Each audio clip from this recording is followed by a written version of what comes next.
कम से कम 20 वर्ष की आयु में साधु के रूप में अहमदनगर जिले के शेवगांव तालुका के कौम्बी में आए विश्वासनंद महाराज ने अपने अनेक गुणों, कौशलों और शक्तियों का परिचय देकर स्वयं को गांव और क्षेत्र का प्रिय बना लिया।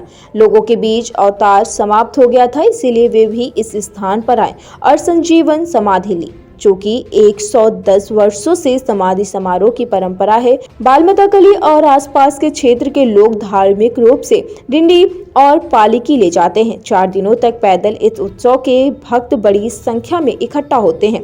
गांव के चारों ओर महाराज की पालकी की परिक्रमा की जाती है। गांव के बुजुर्ग इस पालकी समारोह में भाग लेते हैं। प्रहलादानंद गिरिजी महाराज कौम्बी में मठ के मठाधीश हैं और ताराचंद भीसे हैं ट्रस्ट के अध्यक्ष।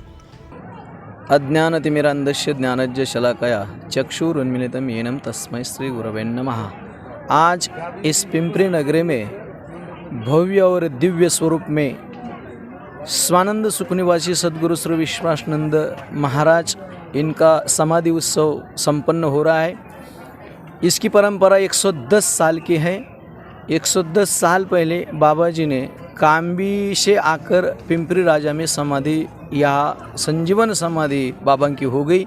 बाबा जी काम्बी में 20-25 साल के होंगे करीब, वो टाइम में बाबा जी प्रकट हो गए थे और वहाँ बहुत काल तक रहने के बाद वहाँ से परिसर में जितने भी गांव है वो सब गांव के शिष्यगण उनके साथ में रहते थे। वहाँ बालम टाकली है, बोदेगांव है, हदगांव है, काम्बी है, मालेगांव है, बोरगांव है, गुंते गांव है, मुंगी, ये सब गांव के शिष्य बाबा के रहने के वजह से बाबा काम्बी में रहते थे और उनका गुरुस्थान पिंपरी राजा में रहने की वजह से पिंपरी में वो बाबा जी का समाधि उत्सव, उनके गुरु का समाधि उत्सव मनाने आते जाते रहते थे।